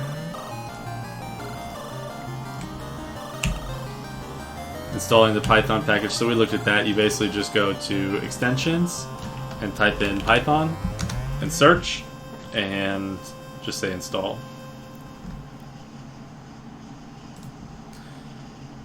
Keymaps. Keymaps are another thing you can install via the extensions. So if you search for keymap, then you can see they have Sublime Text keymaps, Atom keymaps, JetBrains keymaps, Emacs keymaps, and they should have a keymap for Vim. Yeah, so this is the one I already have installed, and this is the one that lets me use Vim shortcuts. So if you're used to keyboard shortcuts from a different editor, you can map those keys in like that. Rainbow brackets and VSCode icons, we already looked over those too. So the only thing left that I haven't gone over is how to make a plugin. And I have a couple links for that. So to create a plugin, let's see, why don't we say get started Okay, this is the overview page, then we'll do get started making our first plugin. Visual Studio Code is built with extensibility in mind, from the UI to the editing experience. Almost every part of VS Code can be customized and enhanced through the Extension API. What can extensions do? They can change the look of VS Code with theming, add custom and components and views to the UI, so we can actually add a whole new button in the sidebar and create whole new pages like that too. What else? Create a web view to display a custom web page. That could be really handy too. Dropping in a web viewer. Oh, is this animated? Oh yeah, look at that. There's a cat. There's a cat in the editor. Support new programming language. Support debugging a specific runtime. How to build extensions. Get started working with extensions. Capabilities. Okay, so let's say, get started, your first extension. In this topic, we'll teach you the fundamental concepts. Then install Yeoman and VS Code extension generator. Okay. Okay. npm install globally yo and generator code.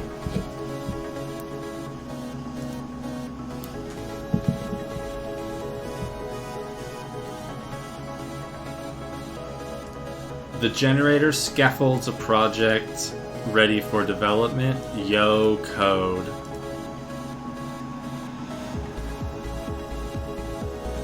Okay. Alright, I'm gonna take a quick break and grab some water. Give me about 5 minutes and I'm gonna grab some water and stretch, and I recommend you guys do the same if you've been sitting for a while. So give me about 5 minutes.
Alright, let's get back to it.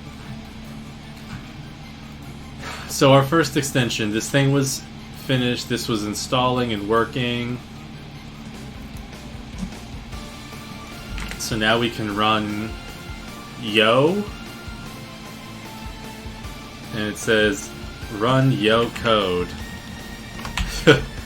Okay, let's run yo code. Yo code.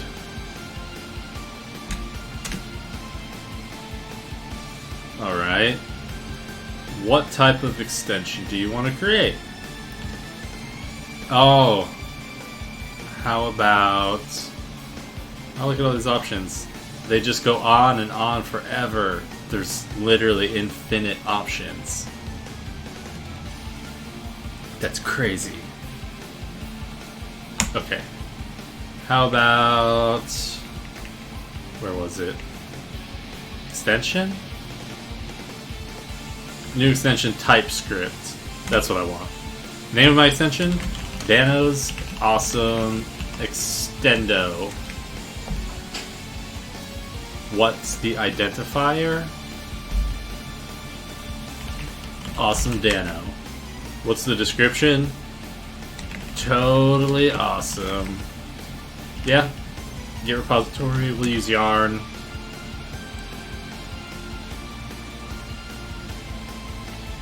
Alright. To start editing, cd awesome Dano code. Then open VSC extension quick start inside for further extensions. Okay, so we're gonna code awesome Dano. And then quick start file.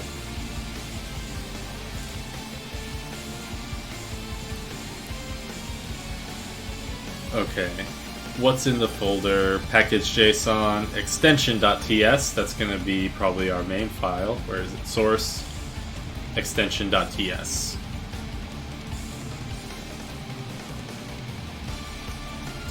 Exports function activate. And this is what's called when it activates. Console log, your extension is now active. Alright, it doesn't look like it actually does anything else except... Oh, but here it is, register command. VSCode commands register command extension.helloworld, and it's supposed to do something. In this case, it just says hello world. Okay, so how do we build it and install it and run it? Get up and running straight away. Press F5 to open a new window with your extension loaded. F5.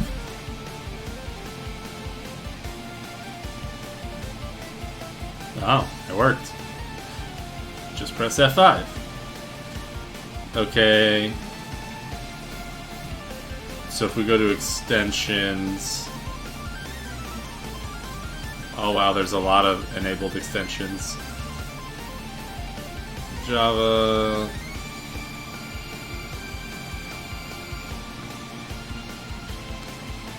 Where's mine? I don't see it. Did I miss it?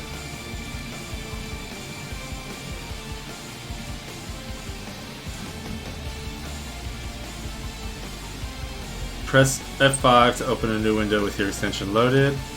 Run your command from the command palette by pressing OK.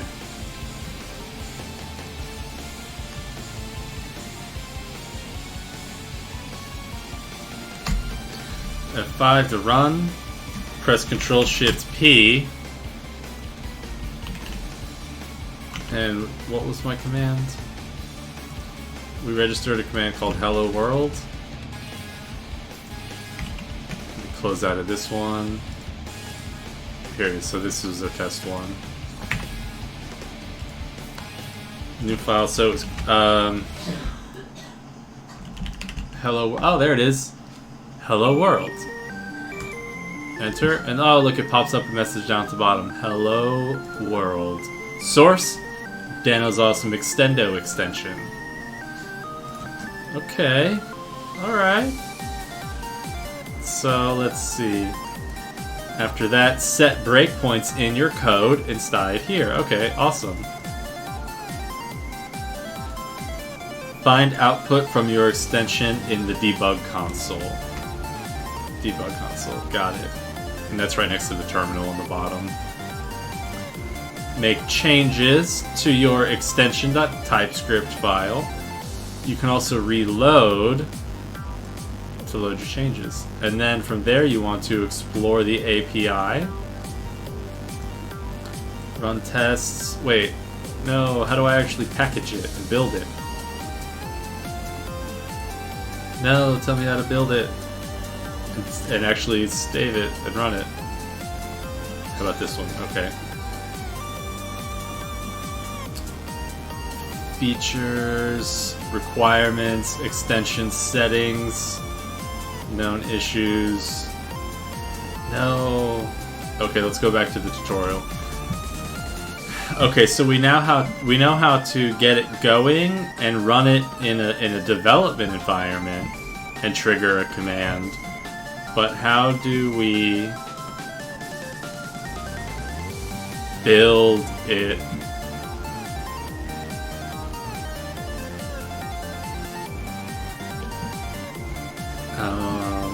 It didn't explain how you actually guides and samples. So how do you actually build it and load it into your one without? So let's see, does the package.json have some scripts in it?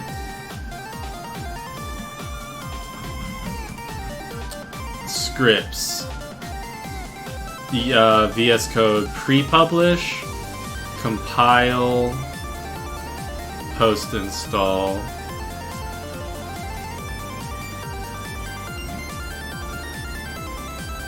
So it's either going to be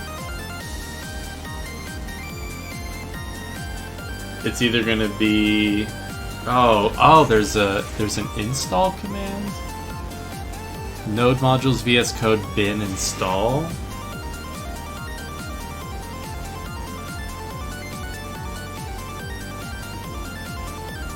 So they don't really give you a good explanation.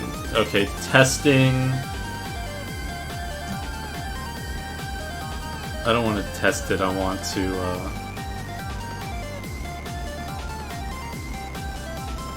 publish.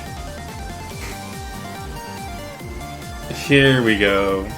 Packaging. VSCE, short for Visual Studio Code Extensions, is a command line tool for packaging, publishing, and managing VS Code. Okay, so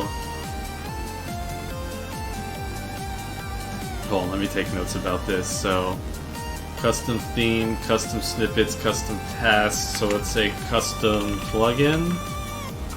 We'll say generate a plugin with yo. So that was npm install yo and what was it? Code generate.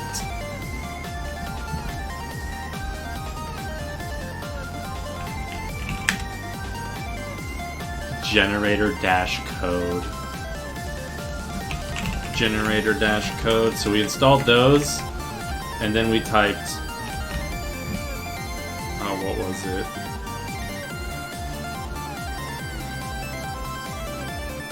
Yo code to generate a new plugin. Then enter the directory run code to load it and press F5 on extensions.ts to debug. To package, so that's going to be npm install -g VSCE, the Visual Studio Code Extensions. npm install -g VSCE. You can use VSCE to easily package and publish your extensions. cd my extension VSCE package. and publish. So all I want to do is package it for now.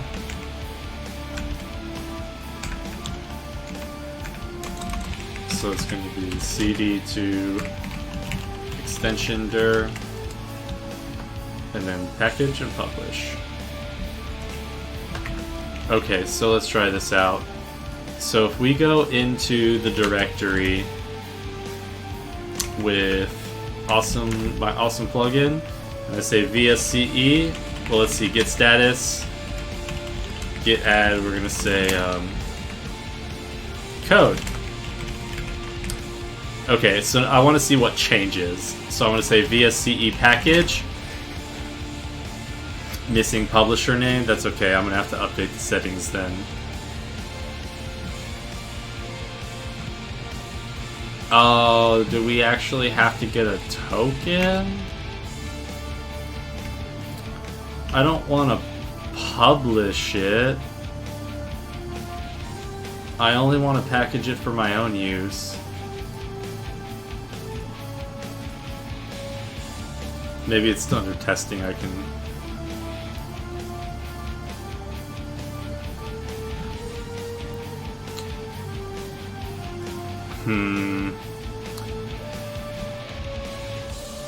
If you decide to share your extension, you may not want to include the tests. So let's see what happens if we go to extensions, show installed. Here we go. Install from VSIX. Okay, so we have to generate that file, but VSCE help. VSCE help package. What are the options? What are the options for package? Is there an creates a new publisher? Create publisher, fake publisher?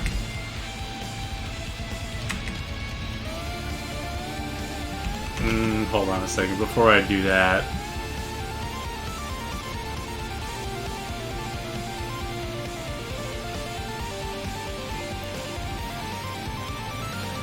Packaging. If you want to test an extension on your local install or distribute an extension without publishing it to VSCode, you can choose to package your extension. That's what I want, but it wants me to sign it or something. VSCE can package your extension to a V6 file from which users can easily install. For extension authors, they can run VSCE package in extension root folders to create such V6 files.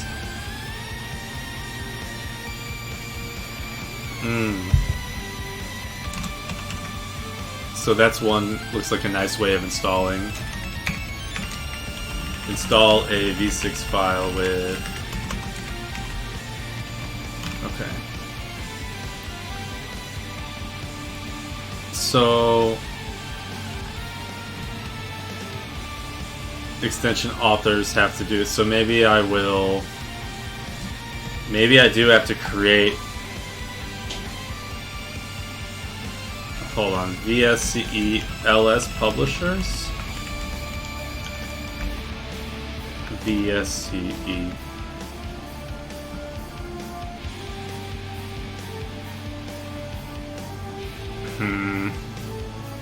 Well, what I'm not... Yeah, see, log in and log out. Like, if I want to create a publisher, I'm basically registering an account. So I can't just, like...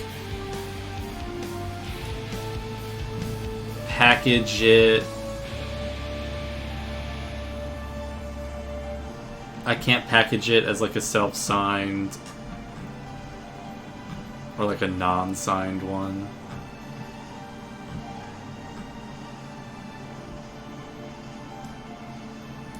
Let's see. Can you package VSCode plugin without publisher ID?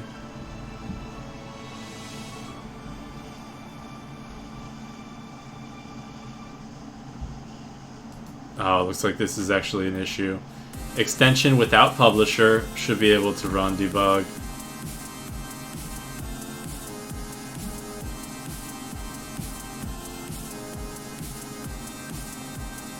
Publisher ID is mandatory, so maybe I don't need a real one? Maybe I can provide it a fake one. Was this it? Is this mine? So, publisher Nano Dano?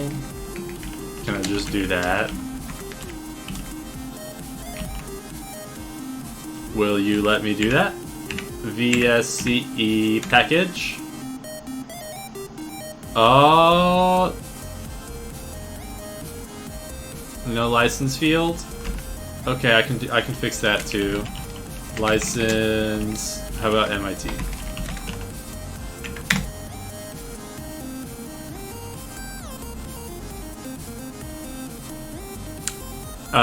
Let's see. The parent package now is missing one.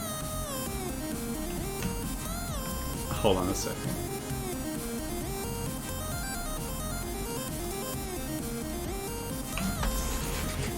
Dot slash package JSON?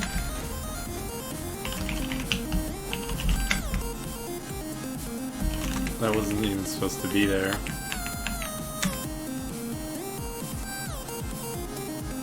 Oh, wait. Done, but error. Make sure to edit the README file before you publish. Okay. Modified for your needs. Okay, now will it be all good? What? It's like it knows. It's like it knows I didn't edit it.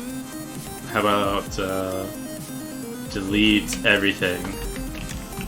Now do you recognize that I edited it? A repository field is missing. Do I want to continue? Yes. Yes, it succeeded! Okay, let me make note about this. VSCE package, we'll say fill out required fields like publisher. License. Okay. So now I should have the file. Packaged, Awesome Dano v6. Alright. So I've got the file. So now I should be able to say code install Awesome Dano. Now it should pop up and say, hopefully it should say, do you want to install this? Maybe not though. Dano? None. Okay, hold on. Let's see if the command is installed. Hello? No, hold on. I think I ran it wrong.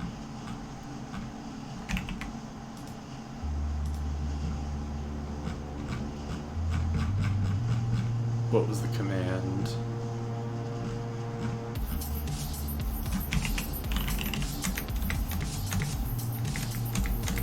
Oh, I just passed it. Code -- install extension. That's what it is. It's not just install, it's install - extension. And I think I already wrote that down in here. Yeah, code install extension. Boom.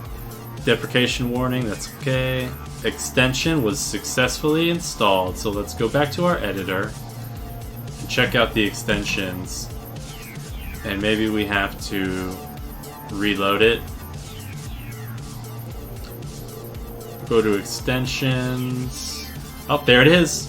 Dano's Awesome Extendo 001.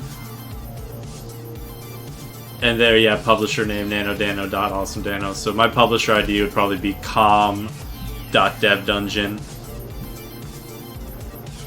Disable. Oops, I didn't mean to uninstall it.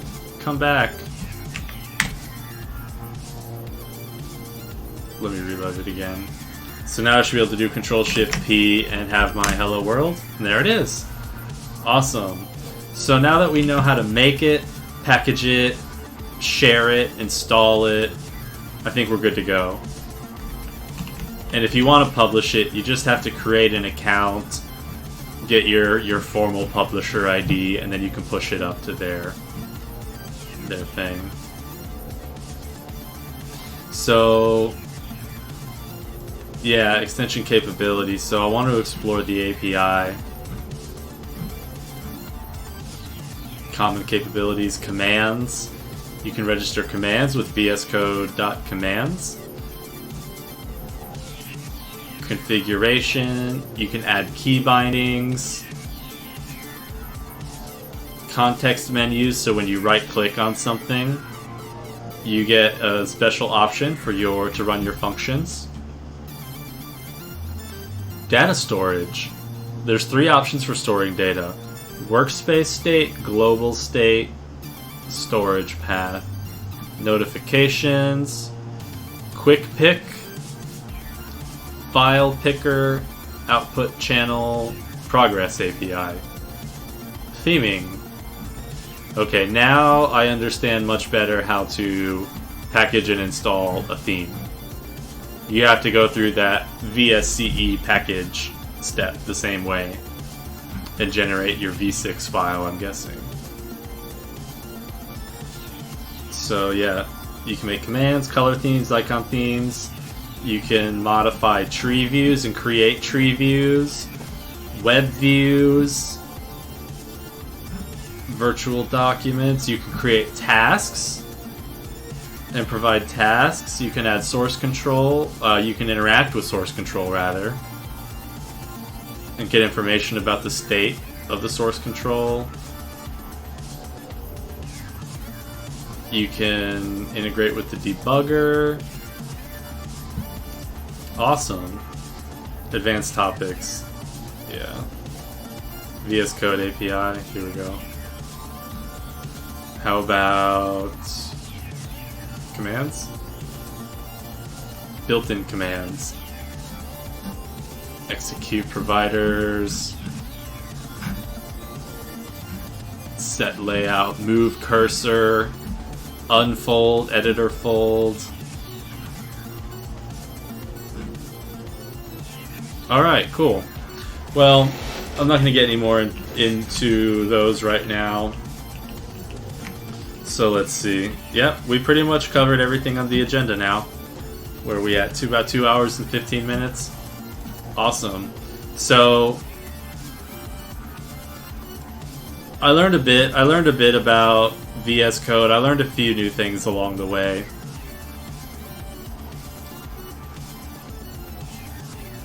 And I'll have to play more with actually creating my custom files, getting them to where I want, and making them storable so I can load them up on different machines. I might make a custom theme or something with some Dev Dungeon colors. I don't really have the use case to make any plugins right now, but it's nice to know how, in case you do want to, and it's nice to know what the options are, just in case you ever come across a problem and you go, oh, you know what? I could write a quick plugin that would save me a ton of trouble. And I can see that being really nice in like if you have a very specific work environment. You can just make a task that's just like SSH send this file somewhere and restart a server, and have very specific tasks for your workflow. So I'm gonna have to get used to the workspaces and then having like custom tasks and snippets for a workspace, and just otherwise customizing other things. So thanks everybody for coming out. Before I log off, I'm going to do a quick plug for all of the things. You can get code from github.com/devdungeon. You can check out tutorials and stuff at devdungeon.com. And there's a button on the right sidebar that says join me on Discord. You can come hang out and chat. You can buy Security with Go, which is my book from Pact Publishing. Check that out. Lots of good stuff on the website. If you're not already subscribed to the YouTube channel, go ahead and subscribe so you can get informed about the daily live streams. And with that said, thank you everybody who came out and chatted. It was fun. I hope you guys learned something. And I'm always open for suggestions on ideas and feedback and things. So with that in mind, I'll see you guys tomorrow. Have a good night.